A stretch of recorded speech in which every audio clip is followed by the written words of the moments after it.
All right, so I think the stream thinking about things ready to go though. So hello everybody, Mega Zard X here, back at it again to give you another podcast episode, giving you my ZardCast episode 42.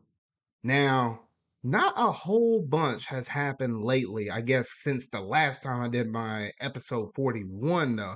But just enough to where I got some interesting topics to talk about that we got within the past couple of weeks or so, though. So it should be fairly interesting, though. Some shocking stuff. Like, you got some stuff on the movie front. Like, we got a Deadpool 3 that was just announced. Funny enough, then we got the Super Mario movie teaser date revealed. So I kind of want to kind of set my predictions or expectations of what we might possibly get in that.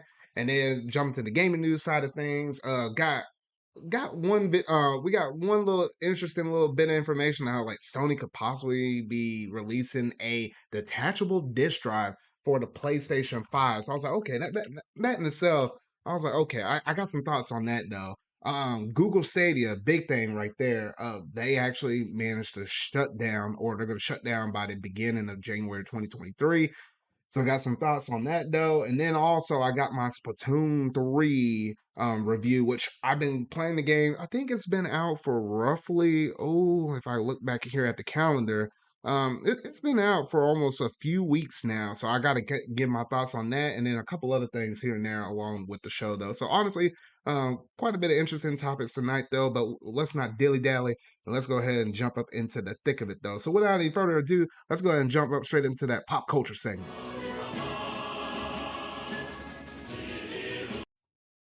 I psyched y'all out. No, that's not the pop culture segment intro. Well, this is the pop culture one.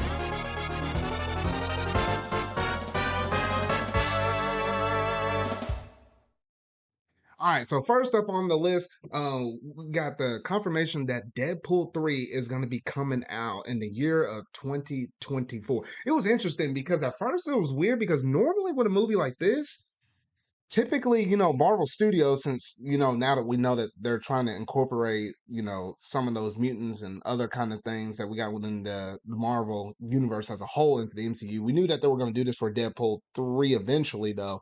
But it's weird how Marvel Studios didn't actually put this out as like a trailer or just a JPEG or something like that. No, they literally had the actor of Deadpool just chilling out, just kind of talking to everybody. And he's like, all right, I got some ideas for Deadpool 3. And it ain't happening. And then you see the actor for Wolverine walking the back and it's like, hey, you want to be in the movie? He's like, all right, count me in. And that's literally the teaser trailer for, or it's not even like a trailer, like a teaser for Deadpool 3 officially coming within the MCU. And it's going to be happening in the year of 2024.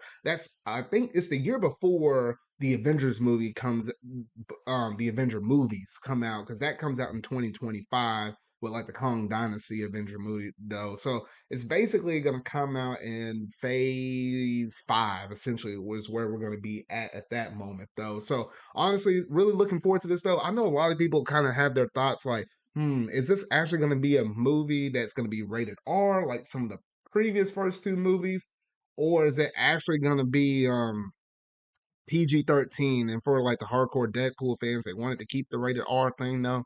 But if we're putting it in the Marvel Cinematic Universe, I was like, man, are they really going to be able to actually uphold that rating for the rating R instead of the PG-13? I'm not entirely sure, but I don't know. It's going to be interesting nonetheless. I'm looking forward to it. I didn't watch the actual first two.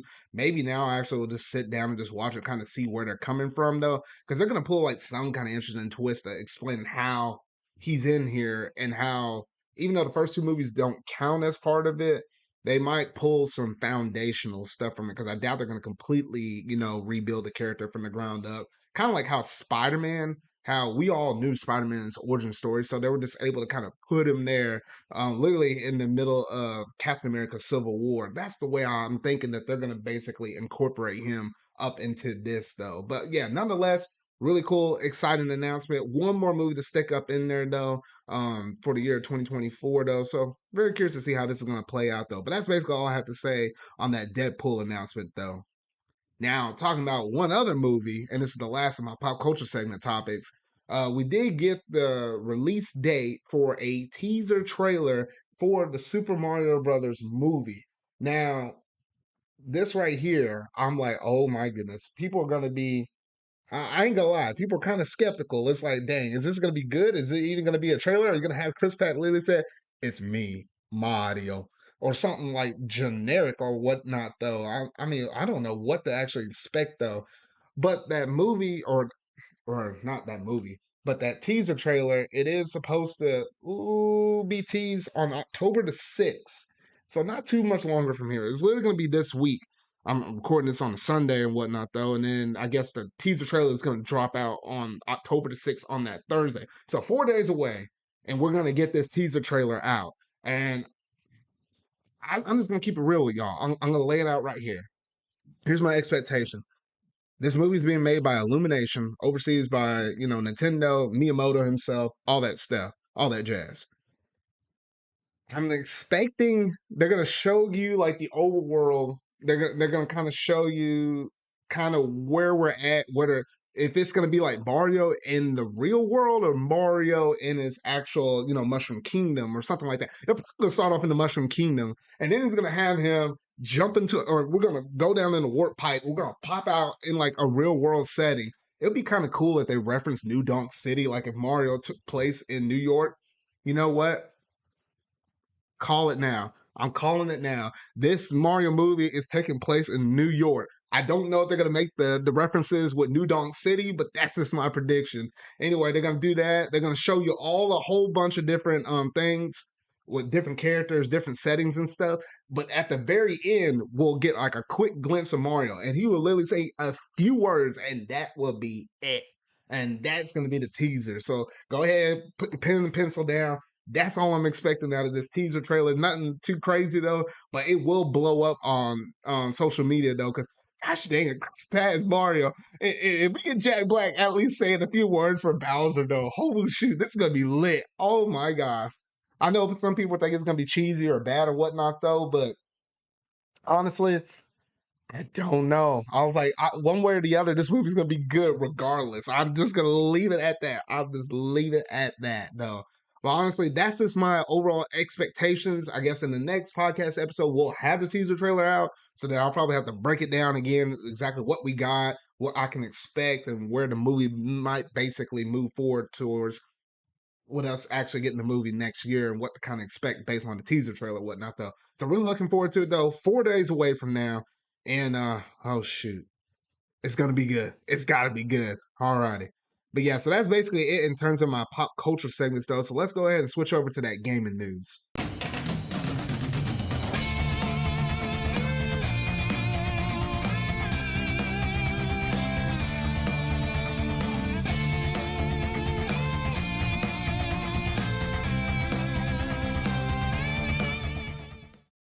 All right, so starting things off, we do have a little bit of news in the rumor mill.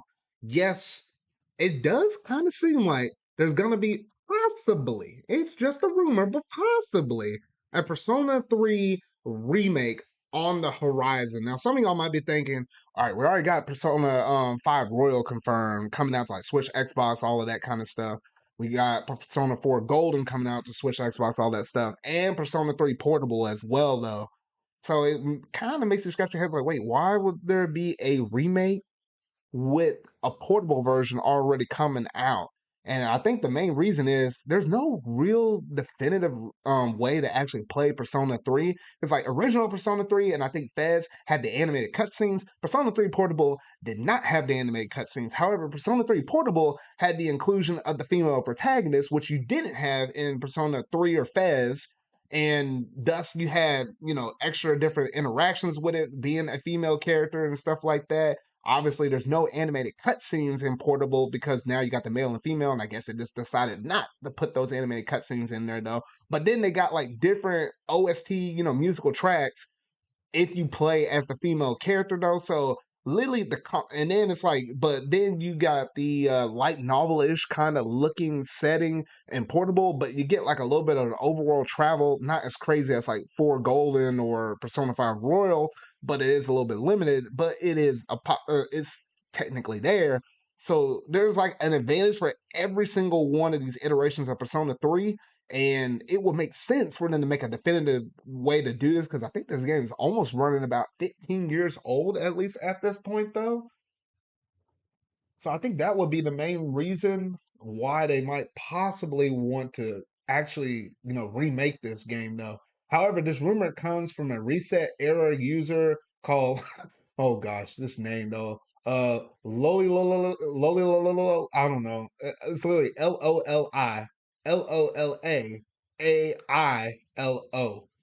however you want to pronounce that name. So Lolito, who correctly leaked the news regarding Atlas bringing Persona to Xbox Game Pass last year. And according to him, the project is independent of the Persona 3 portable remaster, and the Persona 3 remake will be like Persona 5 in terms of both the visuals and the quality of life features. And both games are said to share the same graphics engine, though. So if this rumor happens to be true, then that would mean technically that we'll have Persona 3 a remake coming, as well as a potential Persona 6 whenever they do want to announce that, because we know that we're going through their anniversary stuff, at least right now at the moment though. So it's kind of interesting if we will actually get this rumored remake, or possibly not though. But I would love them to actually do this, because if there was some type of credibility and we actually did get this,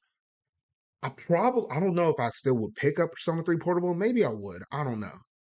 But I will definitely play Persona 4 Golden, and I'll hold off on Persona 3 until we get this remake. Because if they make a remake akin to Persona 5, oh heck yes. Like that would be amazing right there. Then you probably get your male, your female protagonist, all that kind of good stuff. The animated cutscenes probably added a bit more or whatnot though. So yeah, so honestly, that would be some really cool stuff. I mean, yes, it's still a rumor at the end of the day, though. But if this one person that has brought this kind of little bit of news up, if he happens to be remotely right, oh man, we're in for a good time right here, though. But yeah, so that's basically all I have to say on the Persona 3 remake rumor, though. Next up, Google Stadia. Google Stadia has officially put out a statement saying that, you know what, they are shutting down business. They're shutting down for camp. And that's basically going to be the very end of all of that, though. And for some people, it was kind of shocking. To other people, maybe not so much. But this is what they literally said up here, at least in their press release thing right here. Let me go ahead and pull it up though. For many years, Google has invested across multiple aspects of gaming industry. We have developers build and distribute gaming apps on the Google Play and Google Play Games. Gaming creators and reaching an audience around the world on YouTube through videos, live streaming, and shorts. And our cloud streaming technology delivers immersed gameplay at massive scale. A few years ago, obviously, I'm going to start summarizing and paraphrasing a little bit though. They launched a consumer gaming device called Stadia, and they were hoping that basically they could stream games directly to you via, what you're doing on your laptop, PC, or if you have like one of them Chromecasts and you can actually just play it straight off your TV that way though. And they were grateful and dedicated for the Stadia players who have basically invested it on all of this time though. But unfortunately, they're going to have to shut this down, and basically they're going to be refunding everybody that has purchased any kind of hardware or software. It's all going to go back to you as a big massive refund now, and they're hoping to kind of push all of those refunds out by mid-January though. However, you're still able to play everything within your Google Stadia library through January 18th, so you can complete your final playstations, yada yada yada though. Now, the underlying technology that's using this platform that powers data has been proven at a scale and transcends gaming. We see clear opportunities to apply this technology across other parts of Google, like YouTube, and obviously they'll try to put it into Google Play as well. For the Stadia team, building and supporting Stadia from the ground has been fueled by some passion for gamers, and our players have. Many of the stadium team members will be carrying this work forward in other parts of the company, and we're so grateful to the groundbreaking work that our team has put in it thus far. And we look forward to continuing to have an impact across gaming and other industries using the foundational stadium streaming technology. And that's basically what they said in a nutshell, though. And I'm like, what the actual heck? Literally, if you go back and look at Google's track record or their history, whatnot, remember Google Plus? That was a thing. And they have like a lot of different other projects, things that they were kind of going through and doing. And it always seems like Google, when they start something, it looks good in concept or in theory, but they're never able to actually execute it. Mainly because they got like a whole bunch of money they can just chunk at it. And they're kind of like, they got like a bunch of ideas, a bunch of darts thrown at a dartboard, and they're kind of seeing exactly which one sticks. I mean, YouTube was successful, the Google search engine and all of that stuff. I mean, Google Play Store for their mobile stuff and whatnot. So, like, they got certain good things, your Google Drive, whatever you want to do, though. But in terms of like stuff like this, you kind of was wondering whether or not it was actually going to be super successful. At least me personally, I remember trying this out, and I think I had Steam World Doug 2 or something like Steam World Dig. I think I had that on Google Stadia or whatnot, though. And I tried it out. It was okay. It's better than, like, for example, playing a cloud game like on a Nintendo Switch or something like that, though. I mean, if you had the fast internet, it's not that bad. But for a lot of people, it's just not there yet. And I know that we're trying to move or people are trying to. It's not like, so say, the consumers themselves, though. But we know that at least the developers, publishers, people in the gaming industry, they're trying to push us from physical goods to digital. And, a lot of people really like digital, though. But the next step would technically be from digital to a streamable, and a lot of people are kind of opposed to that, hence because you don't get to actually own the game. It won't be like a localized native version that's actually running on your hardware or gaming platform of choice that you currently own. And it just makes people kind of feel a little bit of mix, especially when you got a bunch of rural areas and stuff. Internet, internet speeds kind of vary away from region to region. I just feel like we might head towards that future, but I just think that we aren't quite there just yet, though.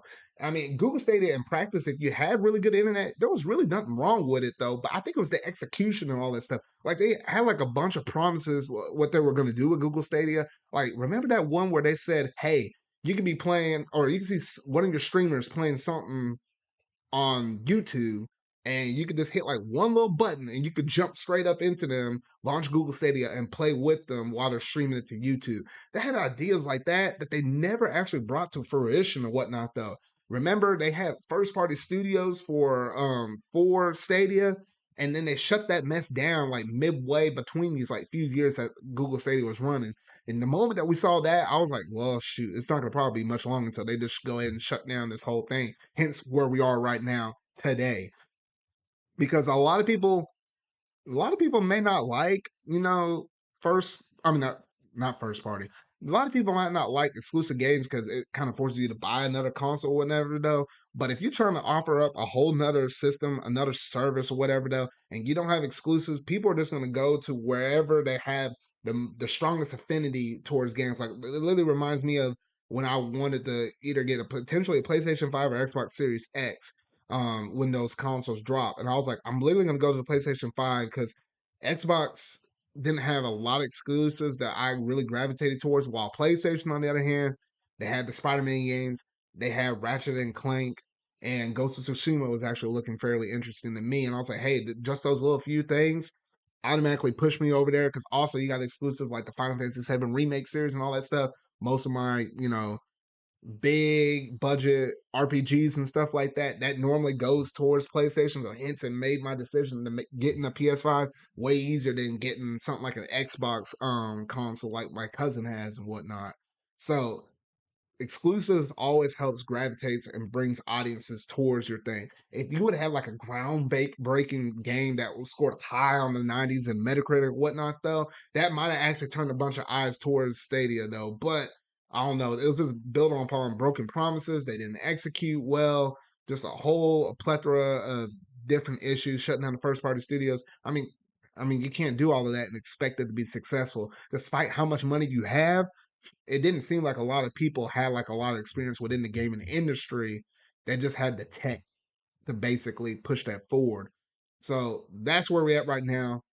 You don't have much longer to have Stadia going on. There's other things like Luna, which I can't even remember the last thing that they said about Luna, Amazon streaming service thing, whatnot. Though, now will this affect the whole streamable future? In a way, yes, to where not a lot of people will take advantage of it right now, outside of Xbox with them doing their cloud gaming. But at least with that, it's an option. You can still play those games that you own via digital or physically on either like your PC or your Xbox system or whatnot though.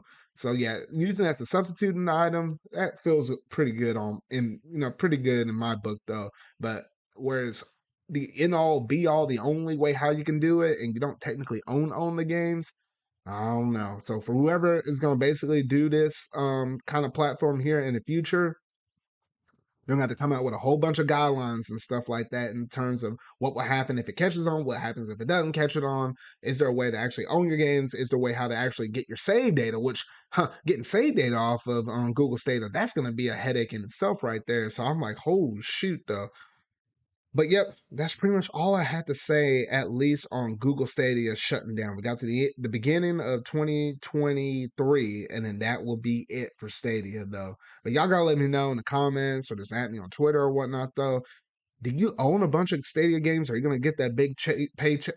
I say paycheck. Gonna get that big check from Google for that big refund for all the games you might have potentially owned on Stadia? Let me know about all of that, though. So yeah, that's basically it on that. Now, the last topic that I have for the gaming news is apparently there might be some talks of Sony releasing a new detachable disk drive for the PlayStation 5. We already got a couple of iterations with it, with stuff, with them shrinking different parts or substituting different parts out within the PS5, making it like almost 300 grams lighter or whatnot, though. We got like little small minor iterations of that so far. But outside of that, you had the disk drive version of the PlayStation 5 and then the digital version of the PS5 currently right now at the market though. Now, it's going to be interesting because let's say if this rumor is true about them potentially releasing a diskless drive, well then at that point, I think Sony at that point will literally only sell the PlayStation 5, the digital version, and then they'll let you go ahead and buy the detachable disk drive, either separately after the fact, like if you own it, you wanted to get one so you can get physical media, you go back and buy it separately, or you buy the bundle that has the digital version of the console and then has the little detachable disk drive with it attached in the box as well. Costs the same amount of money, the $500. Now you normally would pay for the regular disk drive though. It would be interesting because it actually kind of allows you to get into the scene a little easier. Like you'll pay the $400, you can enjoy playing your games digitally for a period of time. Maybe then you want to get a physical drive so that way you can actually play physical media and whatnot though, and then you can go ahead and buy that on the side, and then it's only an extra $100 at that point. So a lot of people to get into it a little bit easier though, but it would be one more thing to kind of wane people away from physical media, because I have a feeling that the PlayStation 6, it could be really interesting because it could be that generation where they say, hey, we're going all digital, which it will kind of suck because I mean I kind of like having those games physically, especially the fact that with the PlayStation 5 or PlayStation General, I think it also applies to Xbox series as well though. The way to stick the disc in, it has to download the thing as if like it's now a digital copy on the thing, and you still have to have the disc in the console for it to recognize that you still own it, but it's technically already digitally downloaded to your console. And that's the way how it does. It doesn't actually read off of the disc itself. I'm like, for example, like with the Nintendo system with the Wii U, if you stuck a disc up in there, or the Nintendo Switch when you stick the cartridge off of there, it's actually just reading off of there. So it's not like you have to actually download that game from the physical media straight onto your console, which that always perturbs me. Hence why I actually managed to buy a solid state drive that stuck in my PS5 that expanded it with an extra 2 terabytes. Because holy shoot, if you want to have all your games potentially playable at any given moment, you're going to have to expand that disk drive, or not the disk drive, that storage space. And even then, I probably will max it out at some point, and then I have to choose which games I want to have on there or not. So yeah. So honestly, I mean, obviously you can always use like a regular hard drive, but while it can store PS4 and PS5 games, it can only run PS4 games off of there. PS5 is its only storage. You have to basically re-download it or install it back on the actual console itself, though, on one of the solid state drives. But yeah, not too much to this story though. It's still kind of in the rumor-ish mill, but if it were to come true, it's gonna make things a little interesting because I feel like Sony is definitely trying to push us away from the physical media. and this will just be one step closer towards it. I mean, right now we already got a digital and a physical console right down though. So yeah, that's basically all I have to say on that possible detachable disk drive from the PlayStation 5 that could come out potentially next year in 2023.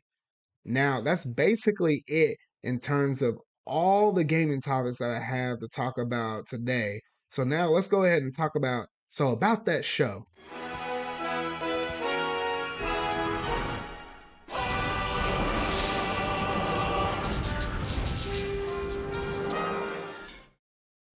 All right, so for about that show, lately, I'm trying to think of the stuff.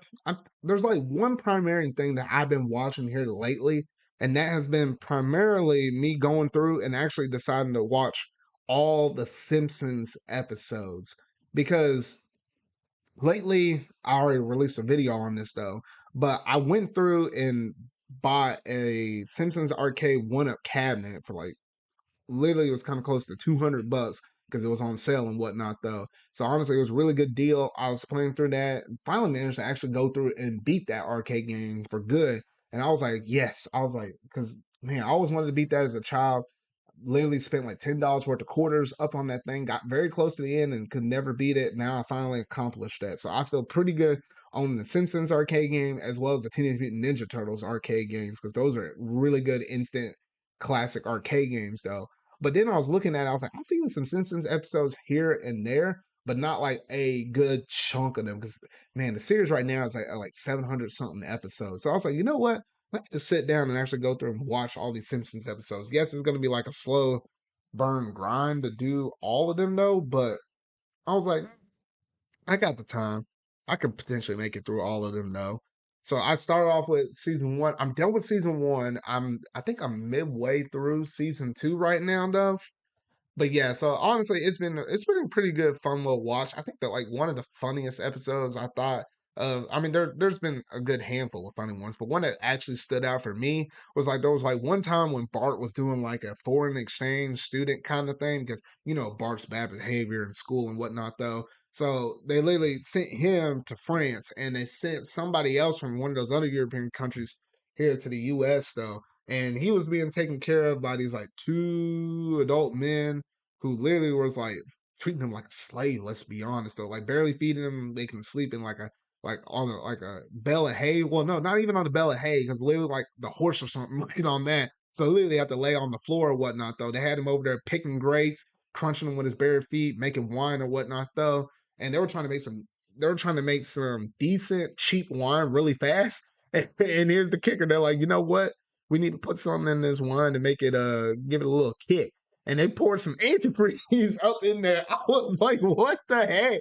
Like that in itself was crazy. Like making this bootleg wine over here, pouring antifreeze up in there. You pour too much and it'll kill somebody. I was like, what the heck? Oh shoot, but that just stood out. That was pretty funny though. But yeah, that was one of the things I watched. And literally, since it is October now, we're in the midst of the spooky season. There's going to be a couple or a few things I'm probably going to watch off of Disney Plus because I know like one is like, I think they have like one Simpson special thing that's kind of related to Halloween and whatnot, though. I do know that they have like a couple other shows on Disney Plus, like Hocus Pocus. They went and they released a new movie for that one though. So I was like, I might sit down and watch that. Obviously there's like a whole bunch of other traditional Halloween movies, like for example, like Charlie Brown and the Great Pumpkin. I might sit down and watch that. And then and I know one that's like the big one because I think it literally comes out. I want to say this Friday actually. Um, from Marvel Studios, Werewolf by Night, I think is what it's called or whatever though. And somehow it's supposed to tie into the MCU. But I'm thinking if it does, it's gonna be probably related to Blade since Blade's like a vampire hunter or whatnot though. I'm thinking it might make its eventual ties into that. We kind of got teased a little bit on that at the very end of Eternals. That's where I'm thinking they're gonna drift it into though, but almost all in itself is it's just gonna be like a fun kind of classic-y because I got like black and white tones up in the movie and whatnot though. So yes, I think that's supposed to come out this week. So I'll probably have some thoughts on it coming out on the next podcast episode. So I am looking forward to that. So there's quite a bit of different Halloween-ish shows that I'm planning on watching. And as I have these different podcast episodes, I'll let you know what I've been kind of going through and watching. Well, yeah, because literally, yeah, because I got one on the 2nd. Ideally, I'll have one on the 16th and one on the 30th. So you'll hear me maybe twice more in the month of October talk about the different spooky shows and whatnot, though, that I might have been going through and watching, though. But yeah, that's basically it in terms of all of the stuff that I've been currently watching, though. So now, with all of that out the way, let's go ahead and jump up into the one last major segment that I got for y'all tonight. That being what you've been playing.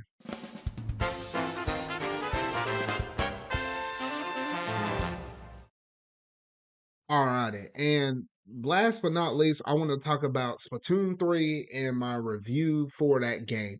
Because literally, this game came out basically early September. Early September, September 9th, I think, is when that game actually launched for us.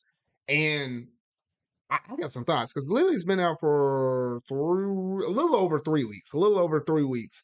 So I was like, okay, this game is freaking phenomenal. And I do not understand why on earth people did not understand the basic concept of what a sequel is supposed to be. Because for a lot of people outside looking in, they look at Splatoon 2 and it's like, oh, okay, that's Splatoon 2 on the Switch.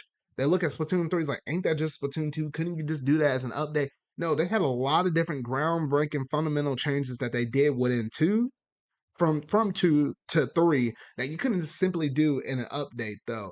Literally, and I guess in terms of the review, let me talk about it within each little different segment though. Let's talk about the single player first, and then we'll work our way talking about the other two modes. So the single player mode, which they didn't talk about too much about it in terms of the lead up or build up to Splatoon 3's launch. I know a lot of people were like, man, why aren't they showing the Splatoon 3 single player mode? Literally, for the hardcore people that put a lot of time into Splatoon 3, let's say if someone plays Splatoon 3 for about a few hundred hours, the story mode is literally only worth, even if you 100% it, like literally like 5 hours worth of your time. It's literally a drip in the bucket for that. So I feel like you could show off a little bit of it, but you didn't want to show off too much. Like they showed a little bit off in the treehouse. So I was like, okay, you kind of got a feel for it. It's kind of in between the feeling of the Splatoon 2's main story and Octo Expansion, which Octo Expansion is still one of the best single player campaigns, at least in Splatoon, or should I say, one of the best DLCs ever that I really have played. You didn't want to show too much of it. You just want to lay down the basic groundwork, the basic plot, and then just let us get our hands on it though. I really did like how it was kind of more mission based. That was kind of akin or similar to Octo expansion though. I did like that and how it wasn't super basic like how it wasn't within the Splatoon 2's main story campaign. But they allow you to choose different weapons. You have to spend a little bit of currency to get into certain other levels though. Some levels are really quick, some levels challenge you where you can only use a sub weapon, only use a main weapon. There's literally like a level that only let you use a special weapon like that Spider-Man one, the Tetragrab one. I mean, they had some very different, interesting level layouts and whatnot. Though I haven't gone through and 100% of everything yet, but I did enough to where I was able to start it and then basically end the story, whatnot. Though at some other later point, I'll probably will go back and actually try to 100% everything because there is a bonus level that pops up if you manage to go through and beat every single other level. And I heard it's like it's almost akin to the Super Mario Bros. I mean Mario Galaxy 2's Final Run. It's something crazy like that where there's not a lot of checkpoints in between though. It's not as insane as that, but it got some parallels and whatnot compared to that though. But honestly, man, that finale of Splatoon 3, I won't spoil anything though. It was freaking phenomenal. It answers some things that they kind of laid out within Splatoon 2. If you kind of maybe sort of kind of catching my drift with some jobs and whatnot, though. That's all I was saying on that, though. But honestly, it felt like a really good campaign. It didn't overstay its welcome. It was kind of snappy. Each level taking about maybe 3 minutes to beat. If it was one that you're struggling, no more than 5. So I thought it was a pretty good balance of everything like that. So here's hoping whenever they add the DLC expansion for like another single player campaign, probably a year from now or whatnot, though, that should feature around Pearl and Marina, though. Hopefully it's something more akin to Octo expansion because at least by that point, people are pretty good veterans at this game. They want something a little more challenging. So give us something on the levels of Octo expansion for that one, though. So that's basically it in terms of the single player campaign stuff. Now let's go ahead and talk about Salmon Run. Because Salmon Run has definitely gotten a major upgrade. It had mostly pretty much all of the same boss salmonids as the previous Splatoon 2 version of Salmon Run. However, they added new ones, like they added the dolphin, they added the big shot user, they added and they added like a couple of more. They're just not coming to my mind right here at this moment, though. But the biggest new one that they added was the Kohozuna, which literally pops out every, it depends because there's a little Kohozuna meter that's like to the right hand side of your screen whenever you're playing Salmon Run matches and you're back in the lobby area. Once that meter gets full, there's a chance of it actually showing up, depending on who your other teammates are, if their meters are kind of getting close to full as well. And literally that allows you, if you beat your first wave one, wave two, wave three, you get to your final wave, and it's like, oh, okay. You think you're done. It's like, oh nope, here comes the big one. Here comes grab your wives, grab your kids, call the cops. Here comes the Kohozuna. And man, because literally the objective changes. Instead of you collecting eggs and whatnot, though, you really have to launch them at him, not drop them off in the basket, though. So it's a nice little interesting spin. I do love the fact that they allow you to actually chunk eggs. So there's like different challenges. Like there's like one where you would think the egg basket would during like low tide is usually kind of closer down towards the water, far away from your original home base compared to like high tide. And you think you'll throw the eggs in there, but no, you literally have to throw it all the way back at your original home base. So you literally have to. It encourages you to toss the eggs back and forth between your teammates, picking them all the way up down by the shore, running them all the way up to the main basket. Though I do like the fact how you can chunk those eggs, so that way you don't have to get super close to your baskets. Though, yeah, fish sticks. Fish sticks was another one right there though. But the one thing I say that's negative with Salmon Run in comparison to Splatoon 2, whole freaking shoot the knockback up in this system though. Oh my gosh. Literally in Splatoon 2, they could hit you with a frying pan, but it barely pushed you a little bit. No, when you get hit by them frying pans from the stinking fly fish and whatnot though, or any kind of those salmonids on the map, the knockback is real. We're talking about pushing you really far out. Because there's one mode, the Fireflies mode, it was super easy in Splatoon 2. All you do is get to a little high point that's kind of near your egg basket. You just shoot, they die. There's a little bit of calm. You grab your eggs, you get back on the base, and repeat. No, in this one, they'll send it in droves, and they hit you hard enough where you fall off the edge, and then boom, you get ambushed and whatnot. Though, what the actual heck? And then the most annoying other salmonids are the ones from Splatoon 2, being the stingray one, which doesn't bother me too much. It bothers some people, but stinking flyfish up in this mode, like whole freaking shoot, man! I was like, that is crazy. And if you manage to progress yourself all the way up to professional, and there's like professional 1, 2, and 3, and then there's a mode above professional 3. It's like executive VP or something like that. That mode right there is abysmal because they hit you with so many different salmonids. I literally had some matches with some of my friends where there's so many boss salmonids, regular salmonids on the field and whatnot. Though the game will start lagging. Like I feel like there might be some ways that they might be able to optimize this a little bit better, but then there's other parts where I'm like, I just don't know. Maybe we'll get better iterations of Salmon Run within like Splatoon 4 in the future though. But I don't know. There's still time for them to fix and do all of that kind of mess and whatnot, though. So I was like, okay.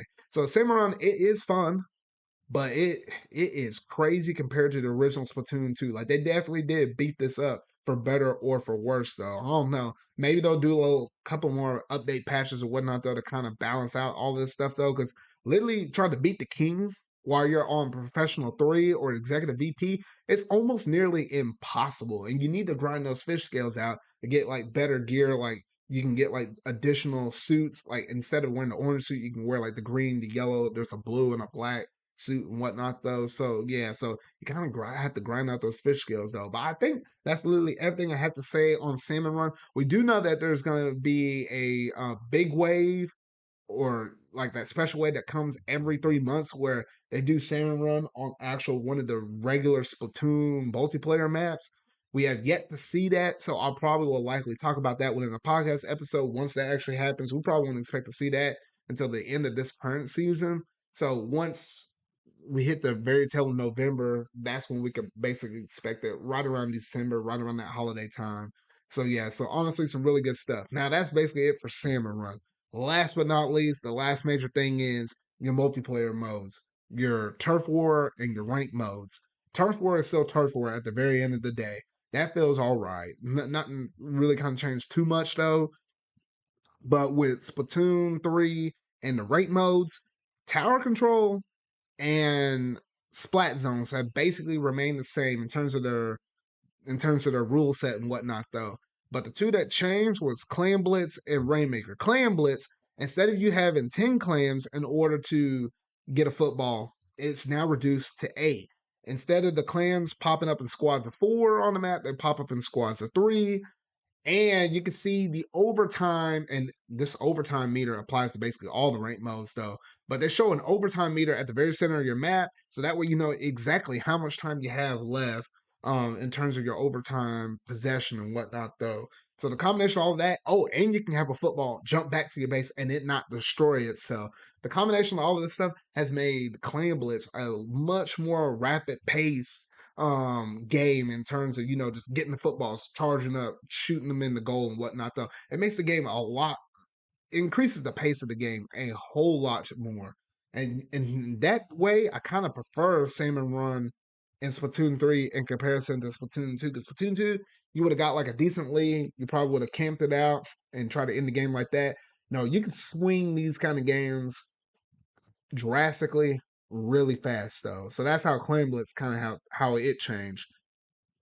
Now, Rainmaker though, Rainmaker's really cool because the fact that now they added checkpoints, kind of similar to how you have checkpoints when in tower control, you have checkpoints in Rainmaker where you literally have to land the Rainmaker on that one part of the base before you can push it any further. You can go past that point, but it's not going to give you any more points until you get the checkpoint though. This kind of keeps people from going through it and completely sweeping the team on Rainmaker, which you are technically able to do in Splatoon 2, kind of like how you could sweep somebody with tower control in Splatoon 1 because there was no checkpoints for tower control in Splatoon 1. So with that kind of inclusion in there, it actually makes it a little better in terms of your defensive play, how you want to set up. Because some maps only have one checkpoint. Some maps have two checkpoints where you can literally take option A, go one way, or option B, go another way. So it literally leaves you when you're on the defensive end when another team is pushing. It literally has to keep your head on a swivel because you don't know exactly which way they're gonna go via option A or option B. So it adds a little bit more strategy within Rainmaker until like one of them clears it, and then they're just gonna come back to your final window.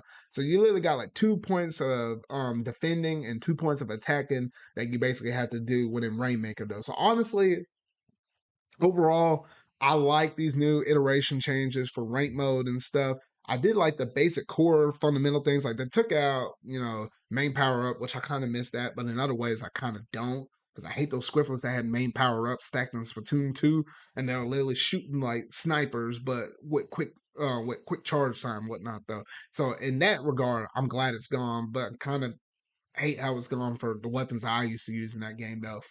But the fact that you have Squid Roll is absolutely freaking amazing. You can do that to kind of avoid getting hit by bombs or regular attacks and whatnot, though. I think in terms of the specials, I think one of my favorite ones right now, I would have to say it. Well, if I were to say a new one, I mean, I use the big wave or not big wave, the squid beacon. I usually use or not. Wait, am I saying that right? I said squid beacon. No, I usually use the wave breaker. There we go. I usually use the wave breaker quite a bit because it's attached to one of my main weapons, being the heavy splatling. So that's one I commonly use a lot, though. But I think another cool one is Trizuka. As long as you're shooting them enemies and they ain't shooting you, Trizuka is actually a really good one. Breach Slider, oh, I was like, I think that one's okay-ish. It's literally the splashdown substitute for it, which I'm like, okay though. But I mean, but if they're not on level playing field with you in terms of you launching it, running across the ground with it, I mean, it's a double-edged sword. It can be really favorable, or it may not be super favorable or whatnot, though. And I know there's a couple of other ones though, but those are the ones that stick out the most. Obviously, you have returning specials like your Booyah Bomb, your Inkjet special, and yes, those dreaded Tenon missiles though. I feel like out of all the ones, I was like, man, why in the world you got to take away Tenon missiles and stuff like that? I was like, come on now. I mean, why didn't you take away its Tenon missiles? I'm like, ugh. But anyway, though, so honestly, the specials and stuff that feels really good. So at the core, it feels like Splatoon, but with the extra traversal you have with the squid roll and the squid surges and whatnot, though, I think it's really stinking nice, though. Now, the last little thing is literally your Splatfest, which right now we had the first Splatfest being like the demo ish for the game. That was before Splatoon 3 launched, and we had the second Splatfest. First one was rock paper scissors during the demo. The second one was literally either Team Fun, Team Grub, or Team Gear. And I hate how literally me and my pal Bronto in both the Splatfest on Team Scissors on one and Team Fun on the other, we were both in the lead on both of those two those two Splatfests. And somehow when we're out in the lead, everybody gangs up on us thanks to those tricolor splat wars or tricolor splat wars, tricolor turf wars, and we somehow sink back down into second place. It was really close within this past Splatfest. Literally, Team Gear won the popular vote, but Team Fun got the conch shells, the most conch shells collected pre Splatfest weekend. So we're even on that. However, we won the pro vote, so we won the most pro matches, whatnot though. But Team Gear won the vote for Splat Splat Turf War Open, which is worth 15 points. Pro was worth 10, the conch shells was worth 10, and the popular vote was worth 10. Hence, they won 25 points to our 20 points. It was that stinking close. I'm like, what the actual heck? I feel like literally the open category is the most important one because if you can win the open category, and obviously if you won the popular vote, it's it. That's done. It's a wrap.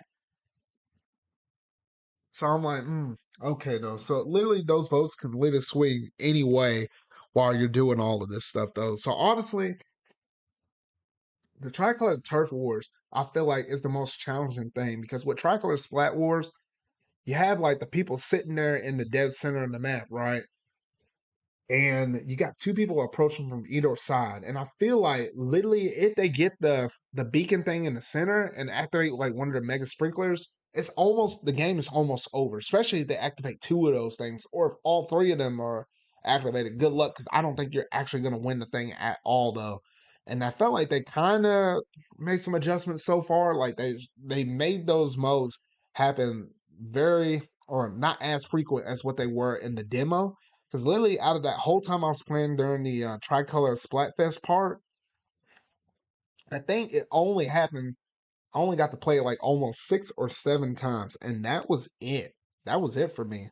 So they definitely reduced it. So maybe it gave us a little more of a chance with Team Fun though, but it was still kind of difficult nonetheless though. But honestly, I'm kind of curious to see exactly how far they're going to take it, with the different changes or different tweaks that they might possibly put up in the game itself though. So I don't know.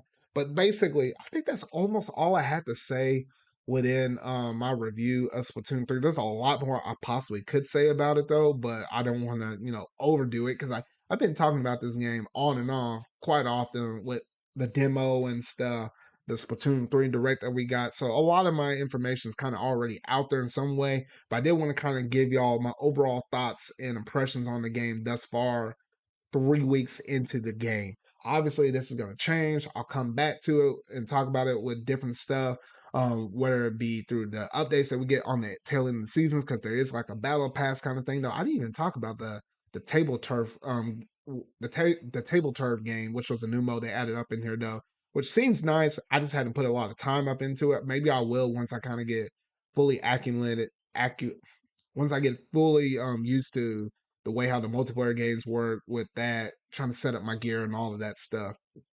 But yeah, that's basically my review on it. Of course, I'll go back and touch on it when we get more updates and stuff in the future, though. But I believe that's going to basically do it in terms of the Splatoon 3 review because this game is definitely going to be different every 3 months when we get an update. And what we got right now, when I'm giving this review now, is going to be totally different from the Splatoon 3 or what we'll have from now, 2 years from now, in the year of literally 2024, September of 2024, because we're going to get 2 years of support on this, though. But yeah, so that's basically going to do it in terms of that, though. And honestly, that will basically do it in terms of my ZardCast episode 42, though. So quite a bit of stuff.